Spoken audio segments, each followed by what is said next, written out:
Never mind. The ultimate coming out of Ezreal. Have to concentrate on this one to get through. There's a massive big play coming mid. Yeah, they've got a lot coming down there as well. They need to be careful that one, SK, but the damage they've got, they can probably finish this one off. It's 5 versus 4 anyway. It looks like they're going to go for that middle inhibitor turret and the inhibitor as well. Xpeke still got 45 seconds until he can spawn back into this one. Inhibitor turret does go down. Inhibitor they will go for as well. They're going to go towards the inhibitor. They've got to be careful because they are super minions going down that midline, but they're going to try and finish this as quick as possible.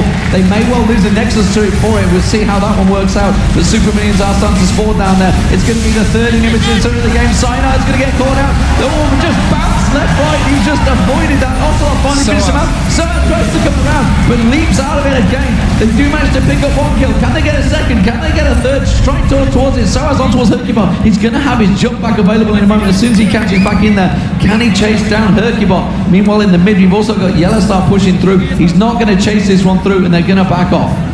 They're going to back off.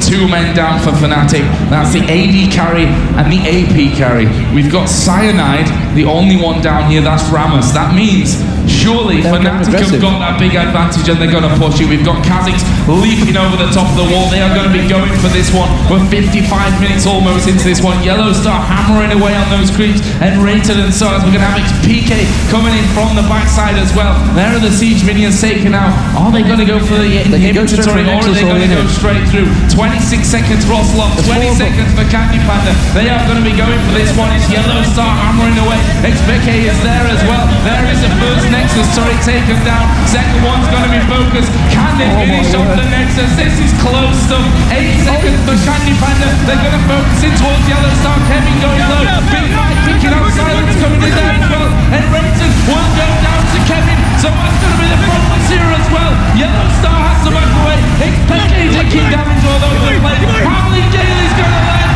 Can they get him? Pekka somehow gets away. And Fnatic not quite able to finish the job. But Candy Panda took down Soaz. That means there's going to be a 70-second spawn timer. There's super minions. A massive wave of them going towards the Nexus turret right now. Fnatic have to get back and deal with them. Meanwhile, you can see that SKGaming are just keeping them delayed. They've got 2 inhibitors down, and they're just going to pile straight up towards those super minions in the base. You can see there's coming in there. Pekka is desperately up towards the Nexus. Kevin is going to be able to go towards him. He's trying to do it, but meanwhile, they're in the base. Yellowstar's trying to defend them in the base. Pekka is trying to take the Nexus down. Is anyone going to be able to deal with this one? Catches him with another axe. He's very low. They're pushing on the Nexus to him. Pekka is back to go. I do not believe it. Pekka is stuck in there. Catching it. Takes down the Nexus. Fnatic is going crazy. That game was amazing. That was the best thing I have seen in the entire history of League of Legends. The skill that took there from Pekka. The nerves, his hands must have been shaking. My God, it probably a burst blood vessels trying to do that there at the end. That was insane. They were on both Nexuses. It was so back and forward.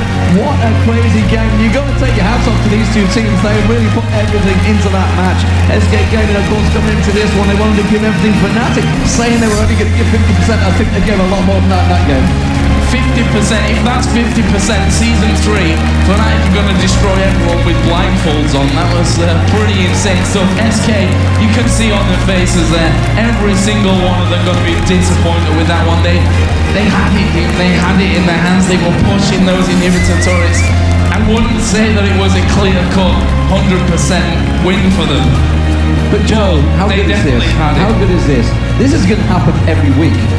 This is going to happen every week. And people told us on Twitter, El Clasico, you can't call it that in League of Legends yet. Well, I think you just did. I think we just did become an El Clasico there, certainly. And that was just, I don't know, I've not seen something like that.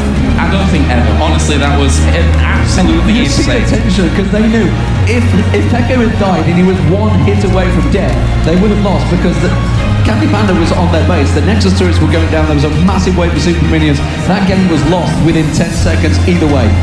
Absolutely brilliant. So we can see Ocelot.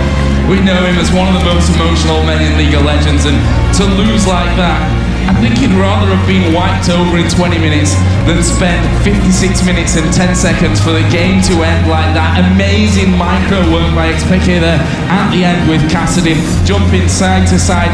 I mean, what do you do?